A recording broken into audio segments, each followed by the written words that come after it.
The Green River Killer preyed on prostitutes and runaways around Seattle. These are killing fields for the serial killers. These are easy pickings. The final tally of his murders will never be known. We think that he killed somewhere between 70 and 80. He was killing 4 or 5 a month. And the police couldn't arrest him for 20 years. He had his killing career, and he had the rest of his life, where he was a father, and he was a husband, and he was an employee. Eventually, a forensic lab was able to give the Green a name. I said, Tom, are you trying to tell me we know who it is? Gary Leon Ridgway is charged. Serial killer Gary Ridgway was certainly a deranged killer.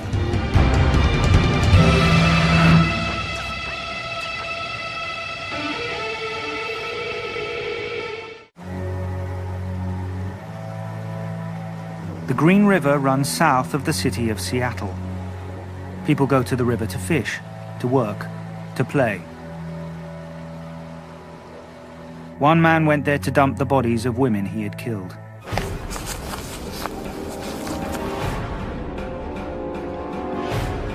It was the summer of 1982 when the river released its first victims. Everybody was terrified. You know, I mean, these were places where we picnicked, where we swam, where children ran free. I mean, the first body was found by 2 little kids on bicycles.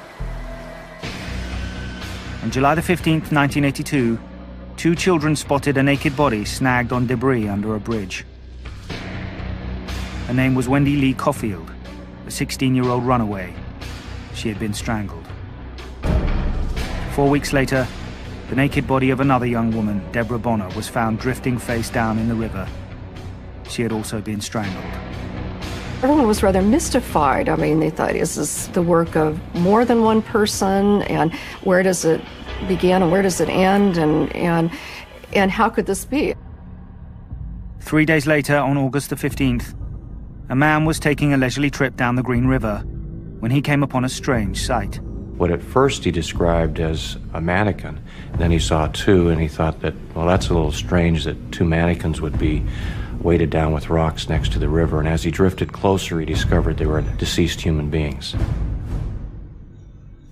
These victims were identified as Cynthia Hines and Marcia Chapman. They were sub-shallow water, held under by boulders. King County Detective Dave Reichart, who had worked on the Deborah Bonner case, was the first investigator on the scene. Marcia Chapman was in the water, laying on her back. One of her arms were free, and those rushing by was causing her hand to wave back and forth. It was almost as if she were calling to me for help. You know, like, here I am, please help me. As Detective Reichart made his way down the bank towards the bodies, he almost tripped over yet another victim, splayed out in the tall grass. She was 16-year-old Opal Mills.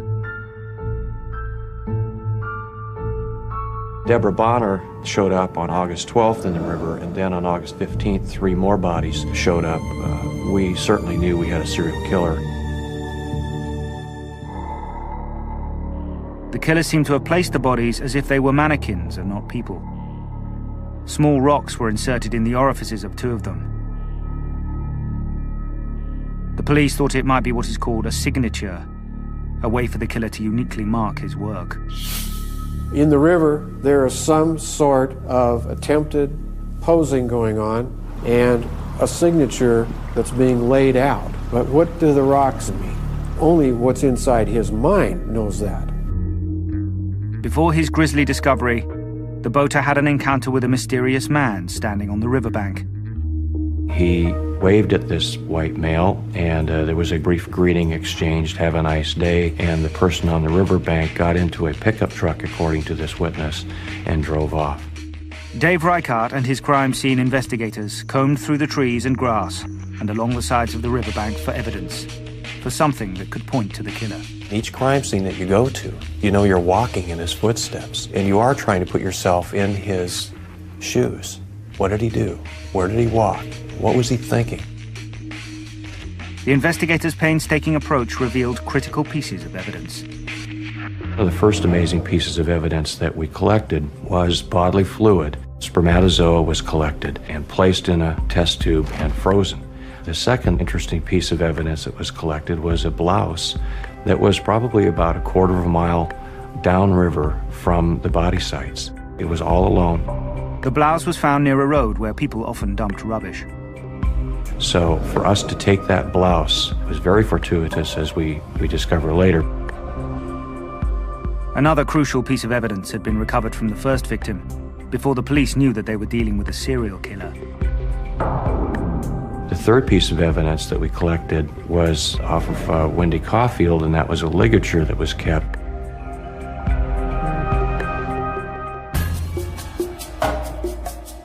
What they gathered from the bodies and Green River would eventually lead to the capture of the killer.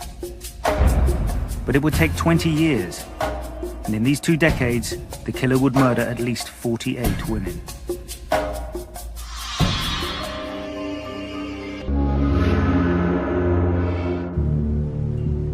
In the summer of 1982, the naked bodies of young women were being found frequently near Seattle, Washington. The first bodies were found floating in a local river, and so the media called this serial murderer the Green River Killer.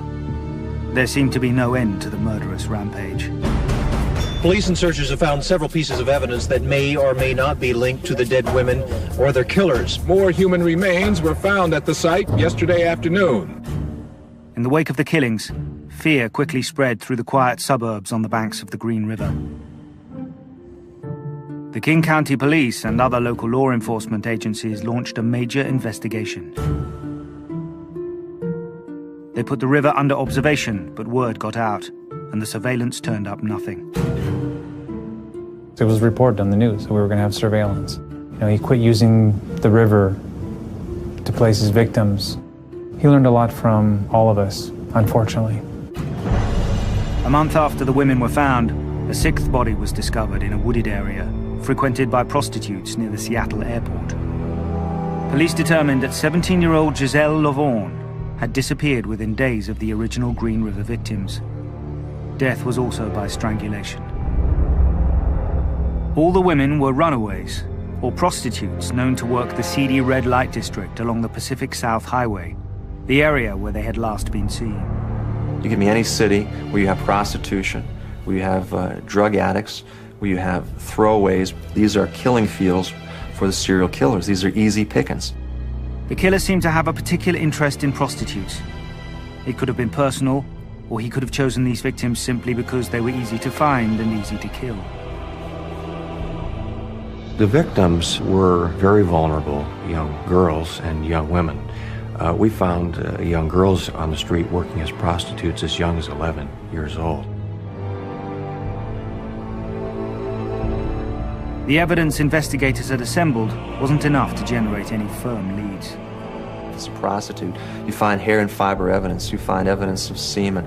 We don't know if that evidence is coming from a John she was with earlier that night or if it's coming from the actual offender. To make matters worse, the media attention surrounding the case seemed to be keeping the killer one step ahead of the investigation. They find victims in the river, and so he goes to land, basically. So I think he was always paying attention as to how to tweak his strategy, his techniques. He matured in how he was hunting. He was becoming more cunning. He was killing 4 or 5 a month. The body count grew steadily. By the end of 1983, 13 bodies had been found, and 24 more women were reported missing. After the first victims were found in the Green River, the killer changed his methods. Victims were discarded in remote wooded areas. Detectives linked the deaths of more than 20 women. Many of the bodies were found in groups. His style, his desire was to put bodies in clusters. It helped him remember where they were. And so if he wanted to drive by and relive one of the killings, he would be able to relive 6 or 7. We discovered he was positioning the body's lower extremities in a way that would strongly suggest that he was having sex with the dead bodies. The women most at risk were particularly apprehensive. It scares me, but there's nothing I can do about it. I'm down here and I have to live with it. The pressure intensified on the police to find the serial killer.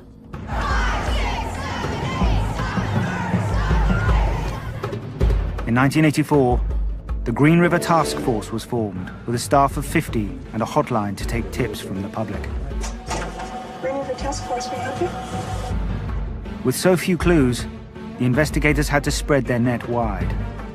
We get a list of every person who is registered owner of a pickup truck. We get a list of every person who has been arrested for patronizing a prostitute.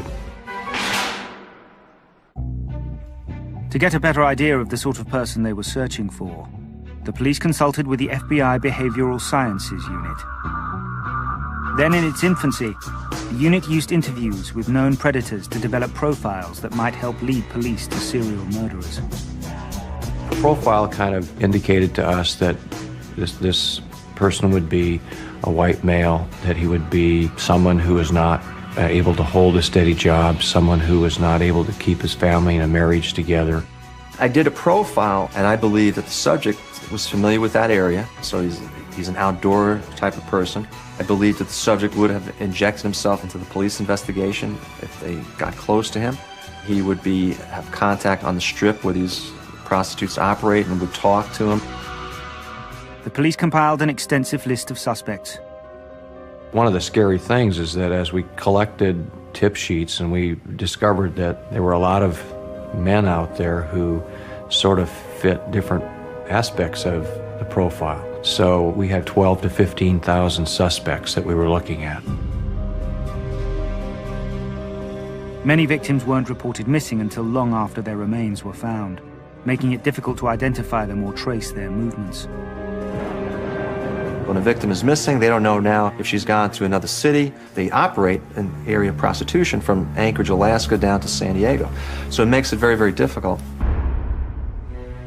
Prostitutes were disappearing from an area populated by people who didn't make the best witnesses. A lot of them didn't want to talk to us in the first place because they had their own problems with the law. So not only did they not want to be found, they were difficult to find because they too had different names, birth dates, and changed their appearances.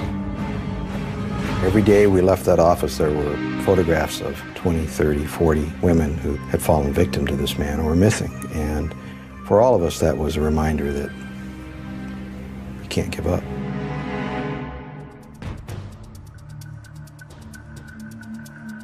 One woman did offer some significant evidence. Rebecca Garday had gone off with a man in a pickup truck in 1982. He refused to do anything in the truck. You know, I don't want to go up there in the woods. Something's going on wrong. I was very nervous. I was shaking. And he says, well, if you don't go up there, well, you're not going to do it then. So I followed him up there. He got mad at me immediately and said I bit him. And he got a hold of my neck. He was trying his hardest to make me not breathe. Hands around my neck, hands around my face. It was the most horrible scare I ever had. Somehow, she managed to break loose and escape. He doesn't speak while he's doing that. It's his face that I remember. Just the way that he, surprised me with that attack. Rebecca went to the police in 1984 and identified the picture of a suspect police had in their files. The man she picked out was Gary Ridgway. Her identification didn't come as a complete surprise to investigators. Their interest was first drawn to Ridgway shortly before the bodies had been recovered from the Green River in 1982. He had been swept up in a Vice Squad sting operation, soliciting an undercover officer for sex. But Ridgway, who was a divorced father with a steady job, didn't seem to fit the profile of a serial killer. And here he was, stable worker, always showed up on time. He had been married a couple times, so he wasn't your perfect suspect. They had come to these notions at that time that serial killers were generally mobile, had transient jobs at best.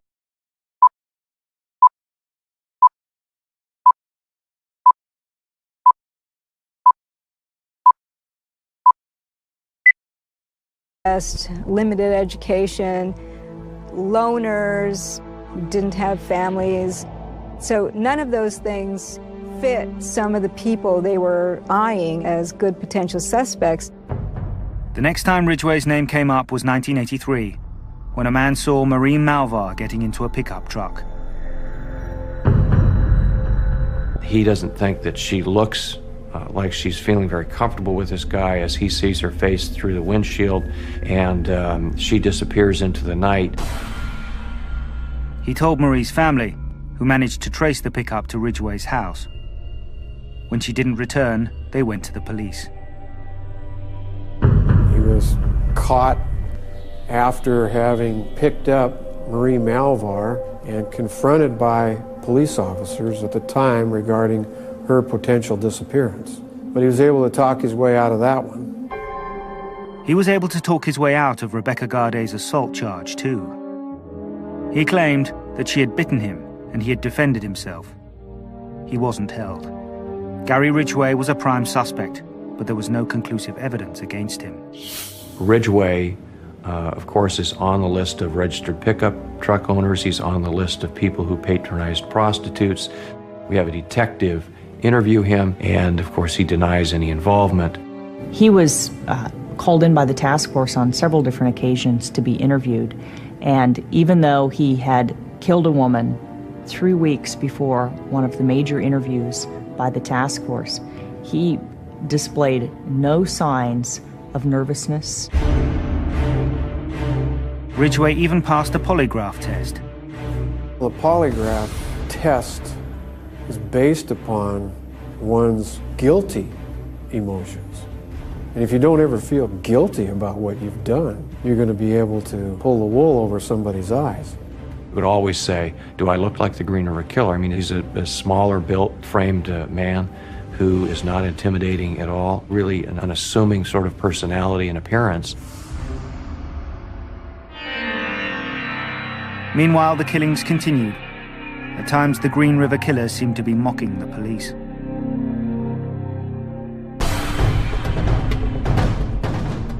And he says, hey, I'm doing pretty good. They form a task force, they come after me, they can't catch me or anything else.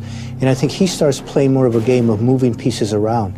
He's moving skeletons around, he's moving bodies around. The Green River Killer covered up the crimes. He destroyed evidence. He cleaned the body of any kind of trace evidence that he might have accidentally left.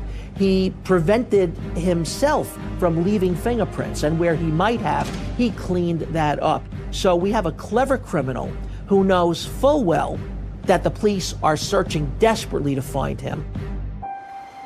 After 1984, the number of bodies discovered suddenly decreased. Some claimed that the Green River Killer had gone, but he had only changed his methods. He stopped clustering bodies, and he began to dump remains further away in Oregon, the adjacent state. He's going back to decomposed sites and taking skeletons away. That must have something to do with trying to confuse the police. In 1987, the authorities stepped up their interest in Gary Ridgway after a tip came in from another prostitute. We come back to him again, and escape of one of the prostitutes who describes him gives us a little bit more information. Based on this new first-hand account, detectives decided to focus on the pickup trucks Ridgway drove, trying to prove he was cruising for women in the red light district on the days the victims disappeared. We checked out how many miles it would take to drive to and from work every day and how much that would normally burn up. Well, he was burning up many, many gallons of gas, way beyond, and that's just what he was charged, let alone what he might have been paying for in cash. The deeper we looked at Ridgway, the more it became obvious that he was available for every single one of those dates. Investigators got a warrant to search Ridgway's home, hoping to find evidence that would tie him to the killings. He also had to give detectives a sample of his saliva on a piece of gauze. 1987, still no DNA science then, but we froze that piece of gauze. The search of the house came up empty, even though many years later, Ridgway would admit to killing several of his early victims there. According to Miss Ridgway, he killed all of the women in his bedroom. His practice was as soon as he finished killing them, he would often take the sheets off his bed, throw them in the washer even before he left with the woman's body. So he left behind nothing, essentially. His neighbors speculated about the variety of things he would dispose of. He had huge garage sales, and he'd have just gobs of stuff. I guess the kind of funny thing I always saw was a lot of jewelry, a lot of young girls' jewelry, and a lot of mixed pairs of shoes. I didn't understand that. Yet no one seemed to think that Gary Ridgway could be leading a monstrous double life. If I were to try to think of what Gary Ridgway's daily routine was, I would say that it was death and sex, and it was in his soul. It wasn't a career, it wasn't a passion, that was his soul. Every moment, when he ate, when he slept, when he even probably made love to his wife, he was thinking of killing and abusing a woman in the woods. That's his day. He became what I called a serial killer savant. He was not necessarily very good at anything else, but he could stalk and kill with the best of them. Gary Ridgway remained a free man. Even though he was a prime suspect, one of probably the top 5 suspects that the original Green River Task Force had in the 80s, he still lived his life throughout the 80s and 90s doing what he was doing. We didn't hold him when we had him in 87. We didn't hold him when he was contacted in 84 and 83. So he had to have felt that he was winning. Without enough evidence to charge Ridgway and with fewer bodies being discovered, the Green River Killer case slid onto the back burner. Gradually, the task force wound down and the personnel were transferred to other duties. By 1991, only one detective remained. As time passed, I became the only person there. I knew it was my duty. It reached a point where I really didn't know where I would go if I was gone.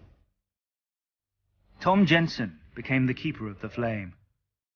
The evidence that investigators had painstakingly acquired at multiple crime scenes over the years had been carefully catalogued, preserved, and stored. It awaited the day when forensics would advance sufficiently to point an accusatory finger at Gary Ridgway and make the charge that he was the Green River Killer stick.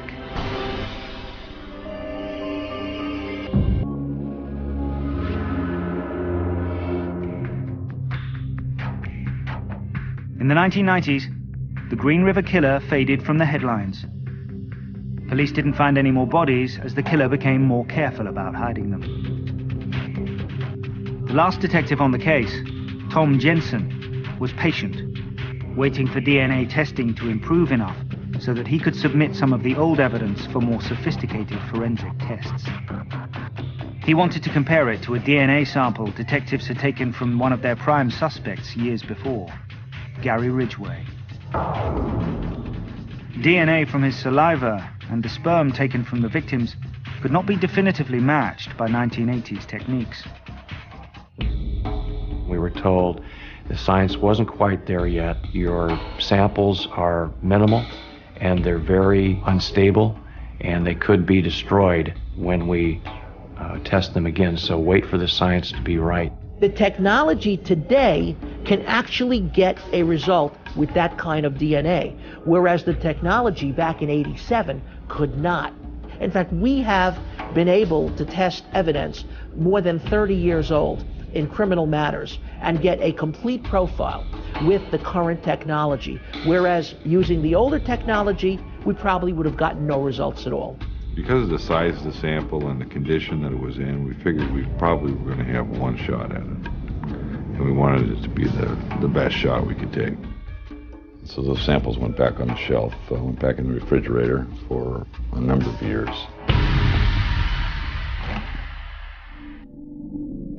Meanwhile, Gary Ridgway had married for a third time in 1988. When they first moved here, they were newlyweds, and you could tell they were very much in love with each other. They were always together, their eyes sparkled, they were always smiling. Marriage slowed the pace of Ridgway's murder spree, but it didn't end his desire to kill. He left his victims' bodies in remote areas where many of them were never found. At the plant where he worked, Ridgway would play little games with his colleagues, leaving jewelry from his victims for them to find.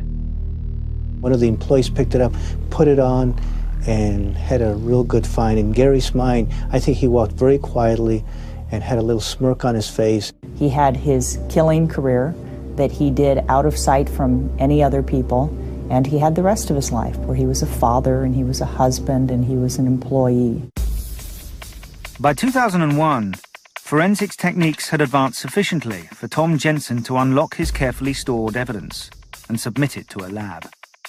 So in 2001, we submitted our samples, the DNA from the riverbanks and the DNA from the gauze. The modern technology uses a procedure called PCR, polymerase chain reaction, and means is that a very small item of evidence, just the top of a pen worth of a blood stain, you can amplify that and make billions of copies of what was prior to that, maybe 1 or 2 molecules. So there's extraordinary capability of amplifying small amounts of evidence. 19 years after the lifeless hand of Marcia Chapman beckoned from her watery resting place in the Green River, samples taken from her and 2 other victims were sent to the Washington State Crime Lab. There was spermatozoa there, and we were able to generate a male DNA typing profile that matched Gary Ridgway. It's really amazing, the profiles we got. PCR analysis of STR DNA provides us with an extraordinary amount of information, even on old specimens, even on highly degraded specimens, even on minute specimens. And that is what did the Green River Killer in. Finally, police had the evidence they needed to arrest the Green River Killer. Tom Jensen comes to my office with 3 sheets of paper. The first piece of paper was telling me we had our first piece of physical evidence that connected somebody to this case. The second time he flipped the paper over, it was we have the same person responsible for 2. So it wasn't that we were just going to be able to solve one case and wonder about all the others still.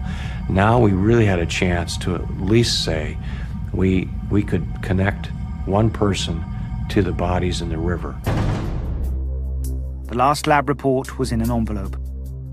Tom was teary-eyed, I was teary-eyed, and I looked at Tom and I said, Tom, are you trying to tell me we know who it is?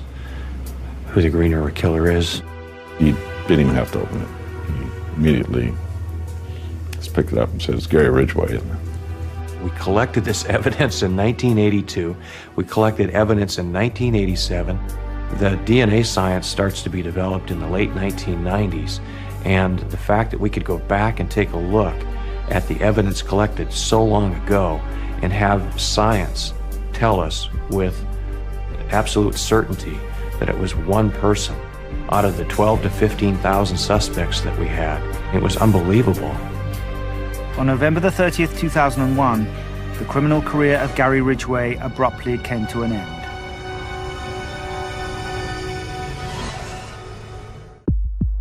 We drove up in an unmarked SUV, caught him as he was walking to his truck after work. The detectives got out of the car, advised him he was under arrest, and his reaction was very nonchalant.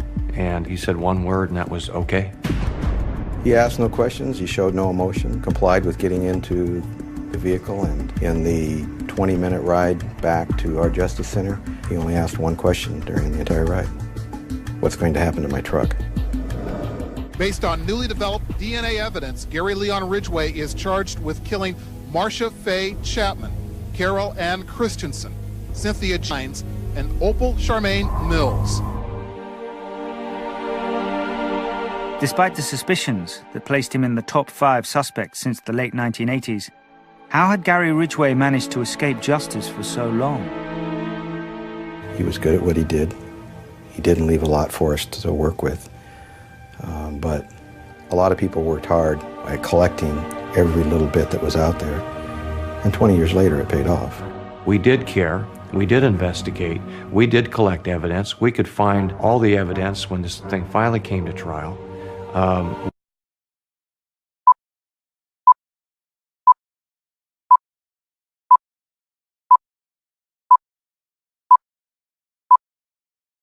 We were ready. In March 2003, investigators found another important piece of forensic evidence. Overalls taken from Gary Ridgway's locker at work in 1987 yielded microscopic paint traces from his job. They matched samples from the ligature around Wendy Caulfield's neck and from the blouse that had been found near the Green River in 1982. We find out there's spray paint, which was chemically identical, at least, to the material that Gary Ridgway was working with at the plant where he worked. He was bringing paint particles, unbeknownst to him, into his vehicle, into his home, and that if victims were in his vehicle in his home, those would be transferred as well. Now police and prosecutors could link Gary Ridgway to 7 cases, but dozens more women were believed to be among his victims. To get answers on the other cases, police and prosecutors struck a deal with Ridgway. If he told the truth about the killings, he could avoid the death penalty. We could have moved ahead with 7 cases, and we could have taken a chance that he would have been found not guilty on those 7 cases, and we would not have known the answers to any other questions. So our choice was to agree to the deal, the plea bargain deal. He said that he would tell us about 65 cases. Once the deal was sealed, began questioning the man they had pursued for 20 years. Among them was Detective Randy Mullinax, who had been with the case from the beginning. When we went into the interview, we had all of the victims' photographs together and our information ready, and we learned within hours that he was not going to remember the faces. The faces of these little girls and these young women didn't mean anything to him. They were something to have sex with and kill and take the money back. The killing had started in 1982. Gary Ridgway was finally arrested in 2001. In 2003, he pleaded guilty to killing 48 women. And Mr. Ridgway, is it your desire to plead guilty to the 48 charges of aggravated murder in the first degree?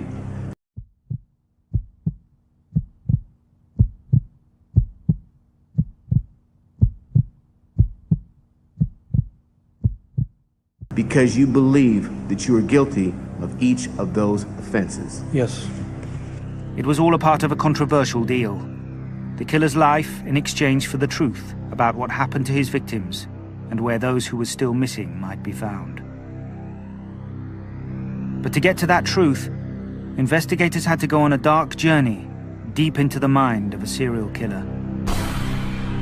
They spent 6 months with Gary Ridgway, taping every conversation, hundreds of hours worth. All I wanted to do was kill him. Arm, when I head back there, I could put my knees in the back of her back. Well, why did you want to kill him, Gary? Why? Why did you want a reef on their neck? Because I didn't want them to get away. I wanted to have sex with them, and I wanted to kill him. They saw a side of Gary Ridgway no one but his victims had ever seen before. When you kill him right then, what are you thinking? Thinking of taking the life of a worthless piece of trash. The tapes show a killer both monstrous and mundane. I get off work at 12:30 or 1 o'clock, and then go pick up a woman on the way home. And that way there I had the mornings free to go back and... Ridgway only remembered his victims by virtue of what shift he was working when he murdered them in the course of his 30-year career painting trucks. He considered his body count to be his real and lasting lifetime achievement. Well, you just told me you were an 8 on a 10 of serial killers, right? Yeah, but That's pretty damn good, isn't it? That's pretty good, yeah.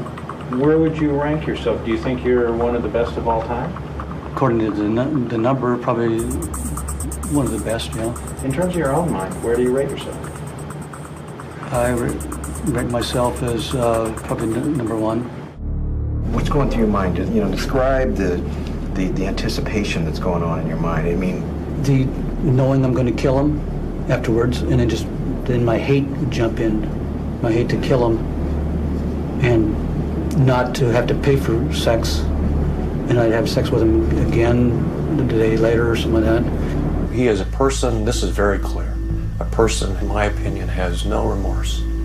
That when he looked into my eyes and the eyes of other detectives and he said, I killed because I wanted to, I believe that.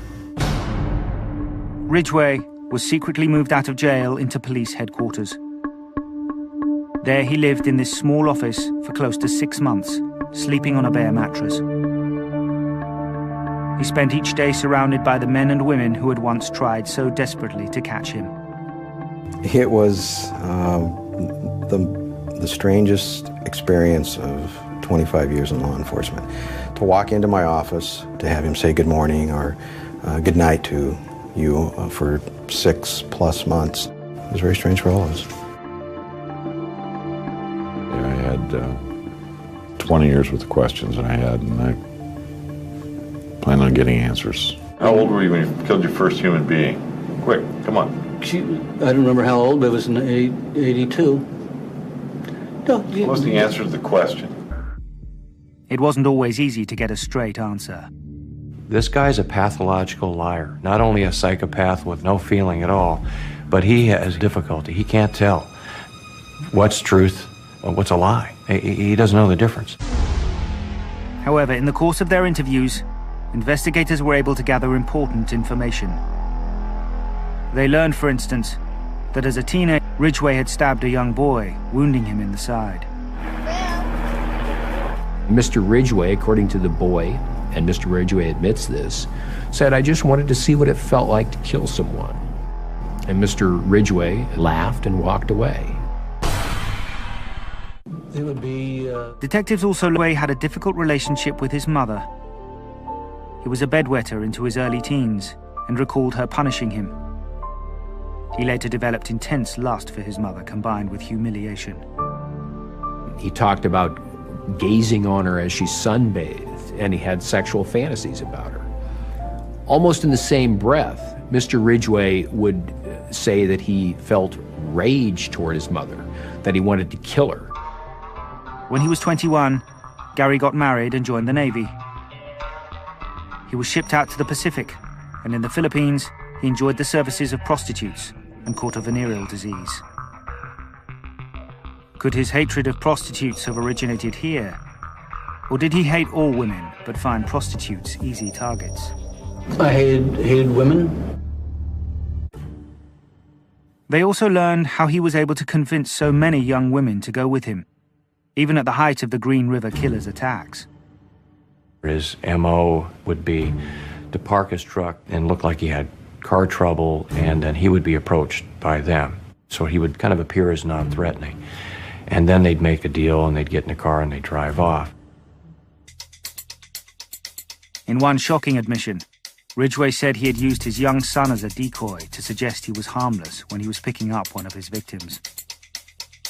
He drove her to a remote location, told the boy to stay in the truck, and then he disappeared into the woods with the woman and then came back without her. And his little boy asked, well, Dad, where's the girl? And he said, oh, she walked home. She lives near here.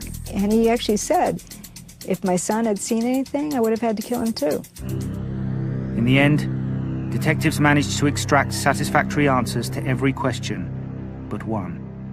Why did you kill? That's the $1 million question, right? A lot of people ask, because they were in the hell did he do it? Because they were prostitutes, and I killed him because I wanted to kill him. He never gave us any clear answer about why on one particular day he decided to murder somebody. It seemed that Gary Ridgway's spree had simply run out of steam as he got older. We think that he killed somewhere between 70 and 80. Gary counts 71 when he includes all the places he thinks that he has deposited bodies. We searched a lot of those places and we have come up empty. There's nothing there. Whether time has just taken its toll and the remains are no longer there, or whether it's just a bad memory on his part, or even just leading us on. Detectives were convinced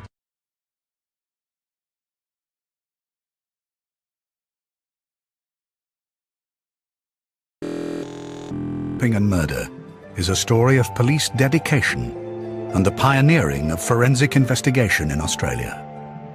It's also a story of greed and inhumanity that caused an entire nation to grieve and tore apart a normal Australian family.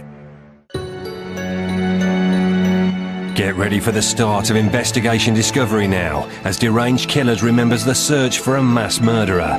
It's also new at 10 when a trip to the cemetery brings more than 3 teenagers bargained for in a haunting.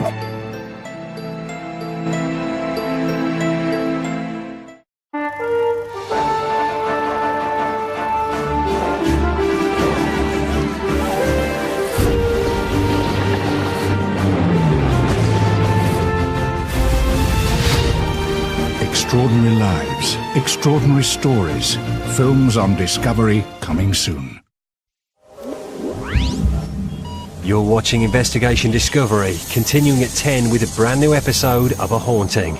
Right now, though, follow the disturbing case of the Green River Killer. The Green River Killer preyed on prostitutes and runaways around Seattle. These are killing fields for the serial killers. These are easy pickings. The final tally of his murders will never be known. We think that he killed somewhere between 70 and 80. He was killing 4 or 5 a month. And the police couldn't arrest him for 20 years. He had his killing career, and he had the rest of his life, where he was a father, and he was a husband, and he was an employee. Eventually, a forensic lab was able to give the Green River Killer a name. I said, Tom, are you trying to tell me we know who it is? Gary Leon Ridgway is charged. Serial killer Gary Ridgway was certainly a deranged killer.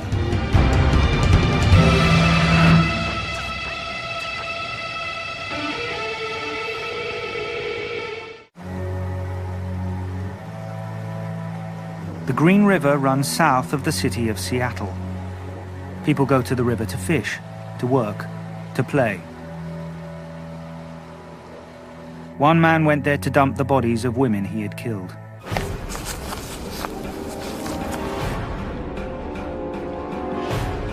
It was the summer of 1982 when the river released its first victims. Everybody was terrified. I mean, these were places where we picnicked, where we swam, where children ran free. I mean, the first body was found by 2 little kids on bicycles. On July the 15th, 1982, 2 children spotted a naked body snagged on debris under a bridge. Her name was Wendy Lee Caulfield, a 16-year-old runaway. She had been strangled. 4 weeks later, the naked body of another young woman, Deborah Bonner, was found drifting face down in the river. She had also been strangled. Everyone was rather mystified. I mean, they thought, is this the work of more than one person? And where does it begin and where does it end? And how could this be? 3 days later, on August the 15th, a man was taking a leisurely trip down the Green River when he came upon a strange sight. What at first he described as a mannequin, and then he saw 2 and he thought that, well, that's a little strange that 2 mannequins would be weighted down with rocks next to the river, and as he drifted closer he discovered they were deceased human beings. These victims were identified as Cynthia Hines and Marsha Chapman. They were submerged in shallow water, held under by boulders. King County Detective Dave Wright